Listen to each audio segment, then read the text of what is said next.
জয়া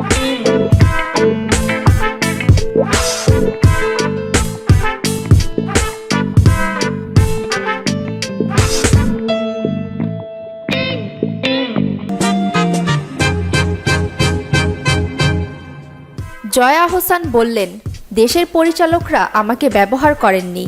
দুই বাংলার জনপ্রিয় অভিনেত্রী জয়া আহসান ঢাকার মেয়ে হয়েও টানা এক যুগেরও বেশি সময় ধরে কলকাতার সিনেমায় দাপটের সঙ্গে অভিনয় করছেন।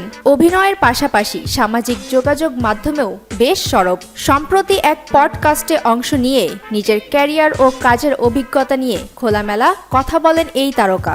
কেন ঢালিউডে তাকে তুলনামূলক কম দেখা যায়, এই প্রশ্নের জবাবে জয়া বলেন, বাংলাদেশে আমি মনের মতো কাজ পাচ্ছিলাম না। সেই কষ্টের জায়গা থেকে আর শিল্পের প্রতি আমার টান থেকেই কলকাতায় গিয়েছি। অভিনয় ছাড়া তো আমি কিছুই করিনি বা পারি না। বাংলাদেশের একটাই সমস্যা, পরিচালকদের জন্য আমি সবসময় হাজির ছিলাম, তারা আমাকে সঠিকভাবে ব্যবহার করেননি বা করতে পারেননি।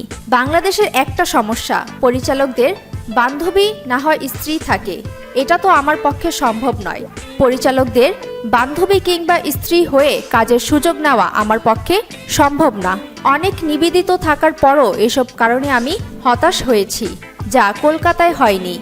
বাইরের আর্টিস্ট হওয়ার পরও ওরা আমাকে মূল্যায়ন করেছে, আমাকে ভালো চরিত্র দিয়েছে, আমাকে নিয়ে ভেবেছে এবং আমাকে কেন্দ্র করে গল্প বানিয়েছে। চরিত্রের জন্য যা করতে বলা হয়েছে সব করেছি। কলকাতায় খোলামেলা কাজ করা যায়, যেটা দেশে করা যায় না।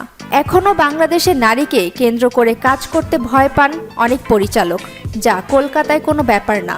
এজন্য আমাকে দেশের ছবিতে কম দেখা যায়। সুমাইয়া ফারাজি, বিনোদন ডেস্ক, দৈনিক আর নিউজ।